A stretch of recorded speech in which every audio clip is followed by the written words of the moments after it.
Bonjour à tous. Donc, je suis Pierrick et je vais vous parler d'une technique, d'une méthode que j'ai pu mettre en place dans une équipe il y a quelques années de ça, qui a permis de rebooster la motivation de l'équipe. Et ce n'était pas forcément l'objectif initial. Donc c'est un retour d'expérience. Mais je vais aussi vous demander de participer un petit peu, parce que je sais que vous commencez à avoir faim. Donc pour vous réveiller, pas que vous vous endormissiez, de temps en temps, je vais vous poser des questions. Ça va permettre peut-être de donner des idées que j'ai pas eues, mais aussi de partager ensemble. Donc très rapidement, comme je le disais, je suis Pierrick, je suis comme vous, j'ai plein de passions, j'ai mis quelques photos, elles sont pas toutes là. Et le fil rouge de ma carrière, ça a été surtout de toujours travailler sur des sujets innovants, sur des produits innovants, principalement dans le médical. J'ai aussi eu ma propre start-up qui a vécu 5 ans dans la robotique aéroportuaire. Donc c'est un peu un fil rouge, mais c'est surtout l'innovation de produits. Et aujourd'hui, je vais vous parler d'innovation, mais sous une autre forme. Donc, le classique Open Feedback pour rappeler qu'il est important pour les organisateurs, pour nous les orateurs, pour aider à nous améliorer ou à nous féliciter aussi, ça fait toujours du bien. Et donc, avant de rentrer dans le vif du sujet, je voulais vous demander, vous, qu'est-ce qui vous motive? Ou selon vous, qu'est-ce qui pourrait motiver vos amis, vos collègues, les individus, les équipes? Quand il y a une slide orange, c'est là où vous devez lever la main et parler bien fort et me dire votre réponse.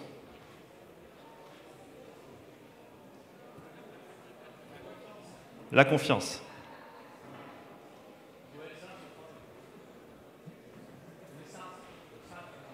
Le sens. La satisfaction client. Ouais.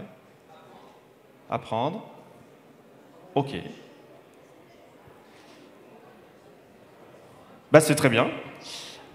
On va voir à travers la présentation ce qu'on va faire tout ça, comment on pourrait y répondre, qu'est-ce que à travers ce petit outil que j'ai pu mettre en place, est-ce qu'on y a répondu? D'abord, je vais faire une petite slide théorique. Alors, je ne suis pas là pour vous faire un cours sur l'innovation, qu'est-ce que c'est? Il y a plein de littérature, il y a plein de sites, de blogs, etc. Moi, je ne suis pas là pour expliquer l'innovation dans ce que c'est, mais plutôt vous expliquer encore une fois comment je l'ai vécu et comment j'ai pu mettre en place des choses. Donc ce qu'on retrouve assez généralement dans la littérature, c'est le type d'innovation. Est-ce qu'elle est incrémentale? Est-ce qu'elle est adjacente? Est-ce qu'elle est de rupture? Est-ce qu'elle est radicale?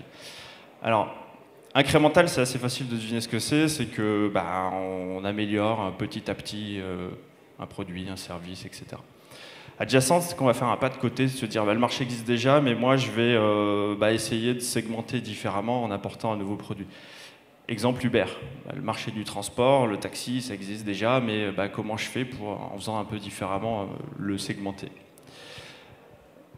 Vous allez peut-être vous poser la question entre rupture et radicale, quelle est la différence? Elle est assez fine. La rupture, c'est plutôt j'apporte une rupture technologique qui va créer un nouveau marché ou un nouvel usage, ou les deux. Typiquement, ça peut être le cas de Microsoft ou de Google quand ils sont arrivés avec toutes les nouvelles technologies qu'on leur connaît. Et radical, c'est plus, le marché est déjà là, mais il n'y a pas forcément une grosse adoption.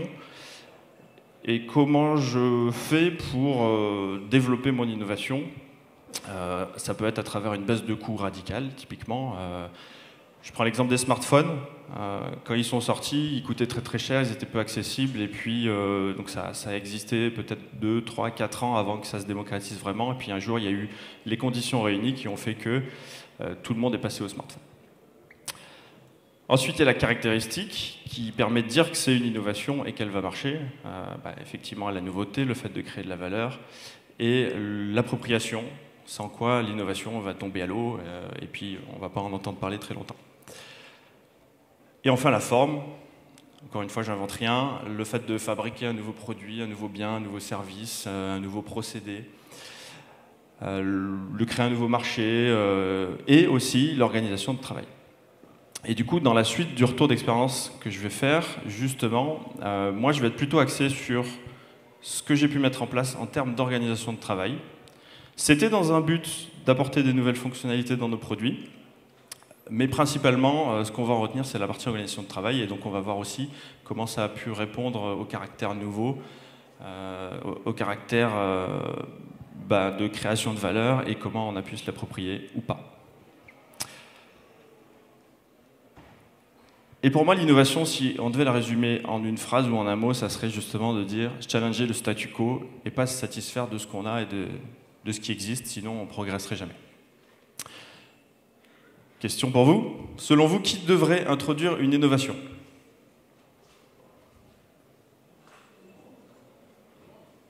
Tout le monde?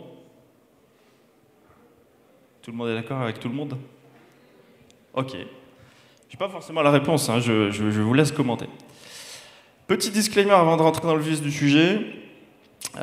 Aujourd'hui, je me présente en tant qu'employé de Quantum, mais ce dont je vous parle n'a rien à voir avec Quantum. C'est quelque chose que j'ai vécu il y a 6 ou 7 ans. J'ai pas forcément eu l'occasion d'en parler parce que j'étais à fond dans ma propre start-up et j'étais un peu aveugle de ce qui se passait à l'extérieur. Et puis en parlant récemment avec une amie, elle m'a dit « mais c'est génial, il faut que tu en parles ». Donc pour remettre dans le contexte, je travaillais dans un grand groupe pharmaceutique allemand dans lequel l'entité française fabriquait des dispositifs médicaux. Donc c'est un environnement dans lequel on a des process qui sont très lourds. Majoritairement, c'est du cycle en V. D'ailleurs, quand j'y suis allé, l'agilité, il ne fallait surtout pas en parler, c'était un gros mot. Parce que nous, on est sérieux, on fait des produits médicaux, on sauve des vies, l'agilité, c'est pour les rigolos.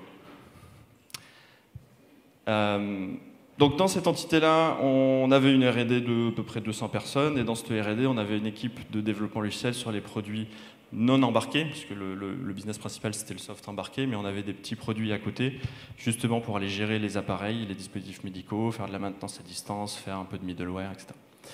Et donc cette équipe-là, moi, je la gérais. On avait 3 sous-équipes Scrum à l'intérieur, une qui gérait la partie middleware, une qui gérait la partie maintenance, et une qui gérait tout ce qui était vie série des produits. Et un jour, dans cette première équipe, l'équipe middleware, j'ai un ingénieur qui vient et qui me dit « Hey Pierrick, on n'a jamais le temps de tester, d'apprendre des nouvelles choses. On n'a jamais le temps de se faire plaisir quelque part. Alors, ce serait bien que tu nous donnes une journée par semaine pour qu'on le fasse. »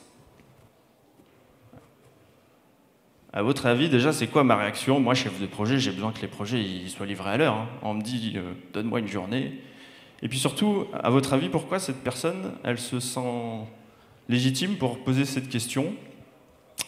Quel terreau il y a pour qu'elle puisse venir poser cette question? Elle a écouté la conférence d'Alban, ouais.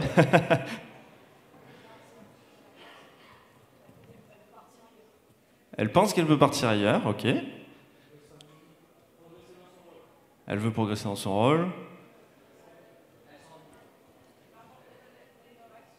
Elle veut apporter de l'innovation, oui. Ok.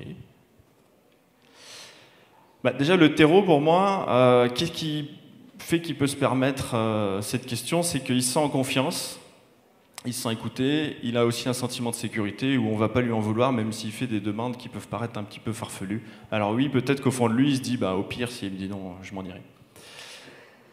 Et moi, j'ai pas trop réfléchi, je lui ai dit, ok, ton idée, elle me plaît, on va voir comment on peut la mettre en application.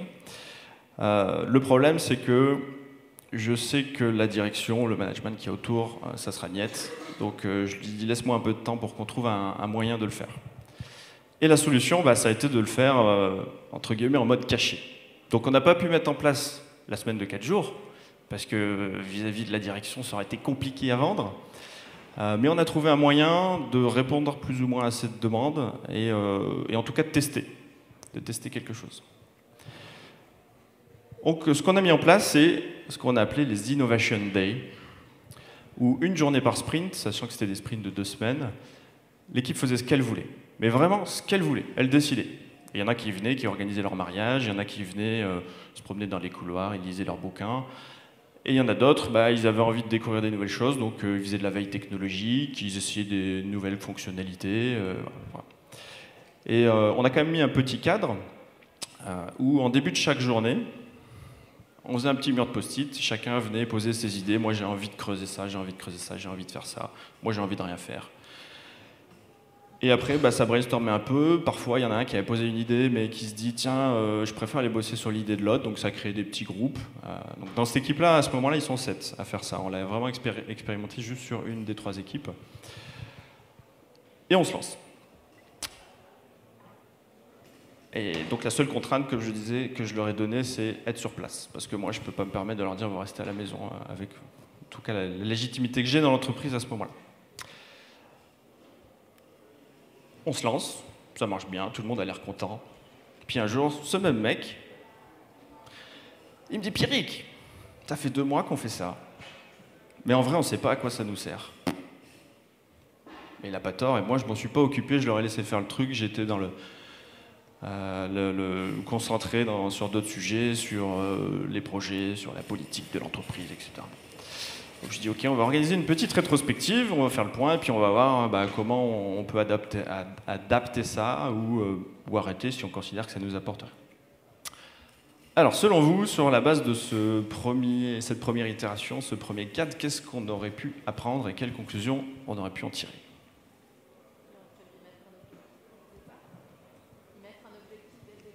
Que c'est important de mettre un objectif au début, ouais.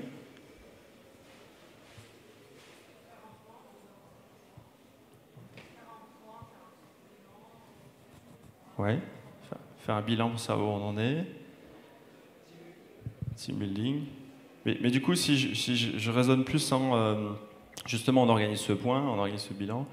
À votre avis, qu'est-ce qu'on a appris en fait pendant cette phase de 2 semaines, de 2 mois, pardon?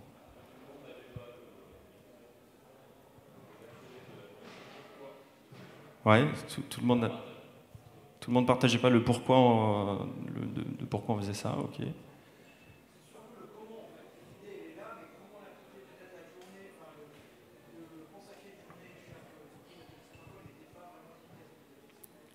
Ok.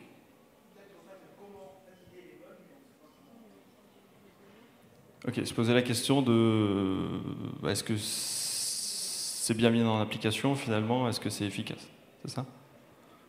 Ouais. Ok, je vais spoiler. On a décidé d'arrêter les Innovation Days. Mais pour faire autre chose, parce qu'en fait, on aimait ça, on adorait ça, c'était génial. On avait encore envie de faire des choses. Par contre, on s'est dit le mot Innovation Day, il n'est pas forcément adapté parce qu'en réalité, effectivement, ça ne nous a pas permis de produire de l'innovation au sens nouvelles fonctionnalités, nouveaux produits. Mais ça nous a permis plein d'autres choses. Donc dans cette rétro, on l'a fait de manière très classique. Qu'est-ce qu'on veut arrêter? Qu'est-ce qu'on veut continuer? Déjà, la première action, c'est d'arrêter de me demander mon avis parce que moi, je suis toujours d'accord. Du moment qu'on respecte le cadre initial, du moment que vous êtes content, il n'y a aucun problème. Démarrer, le fait de le déployer sur les autres équipes. Parce que comme cette équipe-là elle était très contente, les autres équipes à côté, elles commençaient à être un peu jalouses. Donc on s'est dit, ok, ça a fait ses preuves.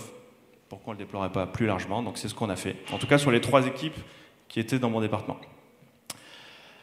Le fait de faire des démonstrations et des petits retours d'expérience régulièrement sur les sujets qui sont choisis. Alors évidemment, quand c'est des sujets perso, c'est pas très utile de le partager, voire on n'a pas envie, mais il y avait quand même pas mal de sujets très liés à de la veille technologique, essayer des nouvelles techniques, des nouveaux outils, des nouveaux langages, même parfois des fonctionnalités, même si on savait que ça allait pas être retenu dans les produits. Mais donc faire des retours d'expérience pour présenter aux autres et leur partager nos découvertes. Continuer le format finalement au global de 1 journée par sprint qui marchait bien. Continuer le fait de faire ce petit brainstorming en début de chaque journée, continuer d'essayer et continuer d'apprendre.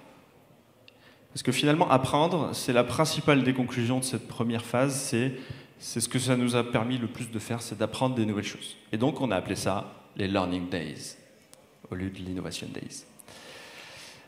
Et parmi les autres apprentissages, justement, qu'est-ce qu'on a appris? Ça nous a appris à mieux collaborer ensemble.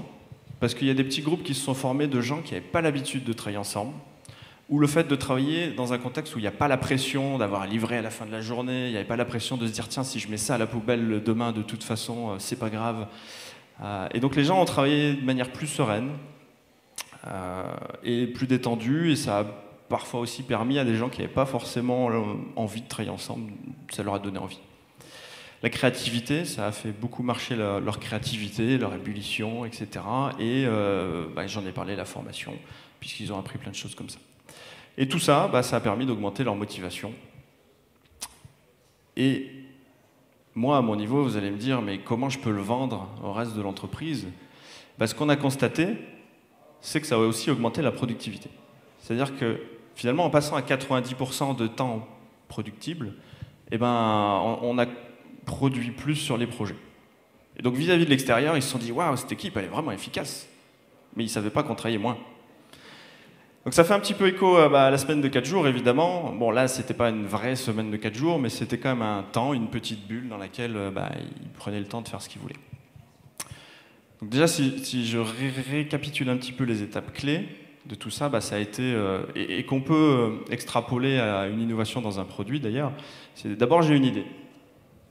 On peut avoir plein d'idées farfelues. Moi, je peux vous créer 3 startups par jour. Ensuite, justement, vis-à-vis de cette idée, je vais essayer de réfléchir à comment je vais la cadrer, comment je vais la mettre en place, comment je vais la tester ensuite. Là, ici, c'est au sein d'une équipe, puis au sein d'un service. On va parler après de ce qu'elle est devenue. Régulièrement faire des rétrospectives, justement, pour voir si notre idée elle est bonne. Encore une fois, je fais l'extrapolation vis-à-vis d'un produit, c'est aller sur le marché, tester le plus vite possible, pour aller adapter ce qu'on fait, ou continuer dans la même direction, ou pivoter, etc. Et ensuite, j'ai envie de dire, c'est ce qu'on a fait là, au sein des 3 autres équipes, c'est le déploiement plus large, une fois qu'on a validé que ça marchait bien. Donc pour aller plus loin, qu'est-ce que nous, on aurait pu faire ici? On aurait pu l'institutionnaliser dans l'entreprise. Comme je l'ai dit, à ce stade, c'est moi qui le fais un peu en mode déguisé, donc j'aurais pu essayer d'aller acheter l'accord officiel d'une hiérarchie et être sûr qu'au moins ça soit conservé. Et pourquoi je vous dis ça, c'est que je suis parti en fait de cette entreprise pas très longtemps après, et la première chose qui a été faite quand je suis parti, c'est de supprimer ça. C'était une déception pour moi, et donc je me pose justement la question de qu'est-ce que j'aurais pu faire pour que ça continue. Et j'ai encore des contacts avec des gens qui bossent dans cette boîte qui me disent « Pierrick, c'est quand même dommage, tu veux pas revenir ?» Bon, ça fait plaisir à entendre, mais non, je ne reviendrai pas. Mais en tout cas, ça aurait pu permettre de le pérenniser. La deuxième chose, c'est, nous, on l'a fait au sein d'un petit service de 20-25 personnes. On aurait pu l'étendre à d'autres projets, à d'autres services de l'entreprise, voire à toute l'entreprise. On aurait pu aussi imaginer des Innovation Days, pas que, même si c'est étendu à toute l'entreprise, mais pas que entre nous. Vraiment pluridisciplinaire, où quand je lance une idée, quand je lance un projet, je peux bosser avec quelqu'un de la prod, avec quelqu'un du marketing, et ensemble, on fait un truc. Et peut-être même, ça aurait donné lieu à des semblants de start-up week-end au sein de l'entreprise, des choses comme ça. Et la dernière piste, c'est de me dire pourquoi on ne serait pas passé à une journée par semaine, carrément. À partir du moment où la productivité est là et que le reste de l'entreprise avance et que ça ne pénalise pas les livraisons aux clients, les livraisons des produits, finalement, ça aurait pu être pas mal. Et voir, on en a parlé, aller sur la semaine de 4 jours en se disant ceux qui veulent travailler sur la formation, ils peuvent. Ceux qui veulent rester chez eux, vous, restez chez vous. Et moi, tout le monde en a pour son compte. Vraiment, vous faites ce que vous voulez. Pour moi, ça aurait été l'étape suivante. Et donc, je suis allé un peu vite dans ma présentation, je crois, parce que je vais terminer sur un petit call to action. Je vous invite à vous mettre en binôme. On va se donner, je sais pas, 3-5 minutes maximum. Et pendant ce temps-là, essayez de réfléchir à 2. Qu'est-ce que vous pourriez mettre en place très vite? Parce que vous l'avez dit au début, c'est vous qui l'avez dit, tout le monde peut apporter une innovation. Je vous ai montré qu'une innovation, ce n'est pas forcément au niveau produit, c'est souvent à ça qu'on pense, mais ça peut être aussi une innovation dans la manière de travailler, dans la manière de collaborer. Donc vous pouvez essayer aussi de réfléchir à ça, c'est qu'est-ce que je pourrais changer dès demain, ou en tout cas contribuer à changer, parce que ça peut être un processus qui prend du temps aussi. Donc voilà, je vous laisse, allez, on se dit 3 minutes, en binôme. Et après, ceux qui veulent partager leurs trouvailles, vous pourrez venir les partager. Et sinon, on clôturera par une phase de questions-réponses.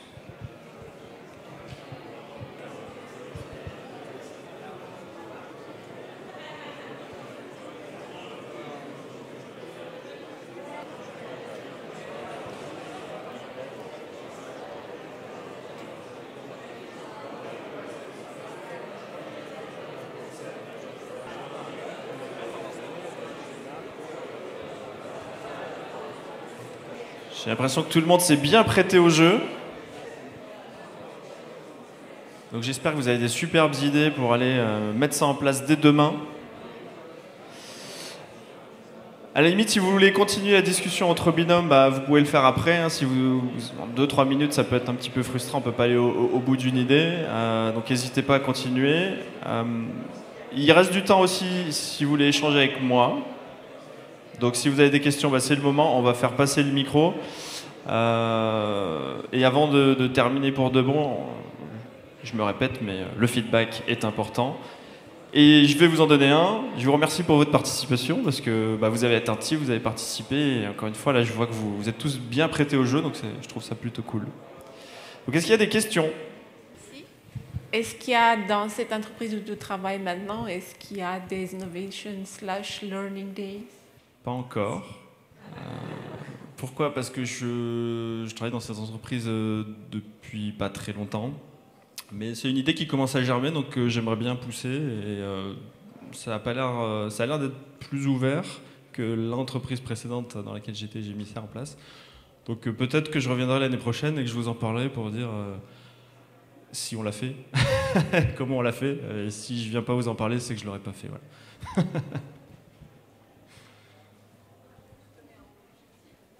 Ouais, ça sera mon objectif. Est-ce que dans l'ancienne entreprise, il y a une seule idée qui est partie en prod?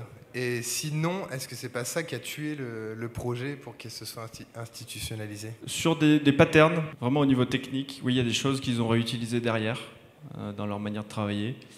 Dans leur manière de faire aussi, typiquement, tout ce qui est pair programming, certaines plutôt des pratiques de développement que des fonctionnalités. En fonctionnalité, c'est sûr, rien. Et pour dire ce qui a tué l'initiative, je pense surtout que... c'est pas bien ce que je vais dire, parce que je vais un peu dénigrer le nouveau manager. C'est quelqu'un qui n'a pas compris l'intérêt, qui n'a pas pris le temps d'étudier, de poser la question de ce qu'on faisait, pourquoi, qu'est-ce que ça apportait, et qui a juste dit vous allez travailler une journée de plus, donc on va livrer plus vite les projets.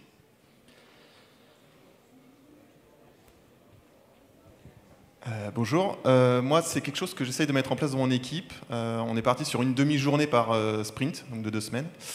Et moi j'ai une difficulté, c'est que c'est difficile finalement de leur faire lâcher le clavier, de se dire on sort la tête du guidon et on fait autre chose. Je me demandais si tu avais eu cette difficulté-là et comment tu avais fait.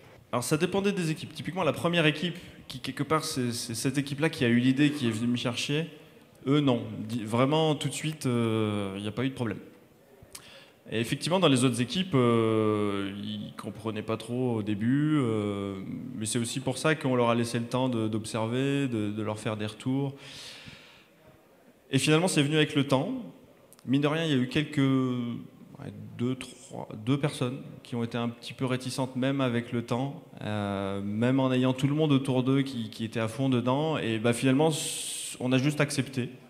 Vous voulez pas participer, c'est pas grave. En fait, on vous a dit que vous faisiez ce que vous voulez. Si vous voulez travailler, vous travaillez. Les autres autour trouvaient ça dommage, mais maintenant, on voulait pas non plus forcer, dire non, tu vas ne pas travailler. Est-ce qu'il y a une communication sur les résultats au sein de l'entreprise, en fait? Enfin, sur des données chiffrées, qu'est-ce que ça a amélioré? Qu'est-ce que ça a pu donner en plus? Non, c'est resté entre nous. Mais c'est là mon petit regret. Et comme je suis parti quelques mois après qu'on l'ait mis en place, peut-être qu'il m'aurait fallu encore un peu de temps avant de faire ce type de présentation. Donc c'est resté entre nous, à travers le constat dont j'ai parlé, de dire la vélocité a un peu augmenté, et puis nous, on a un niveau de satisfaction qui est génial, et on a appris de nouvelles choses aussi.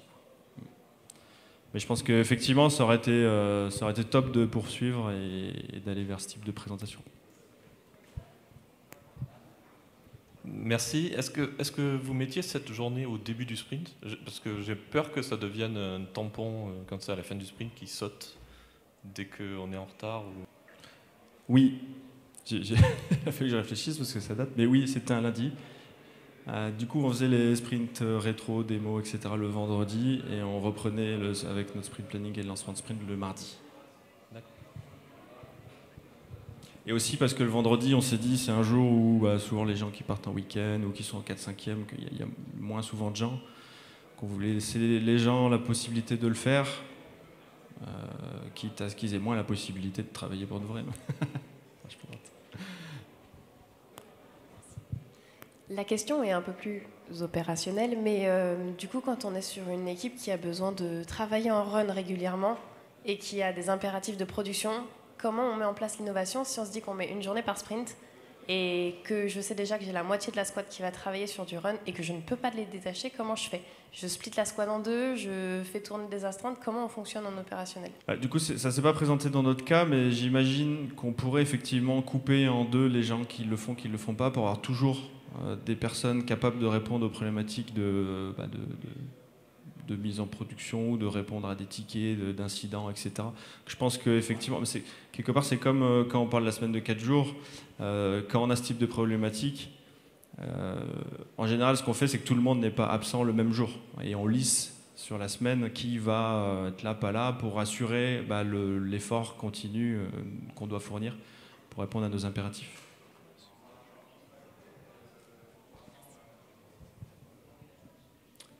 Merci à tous. Et puis je reste disponible s'il y a des questions.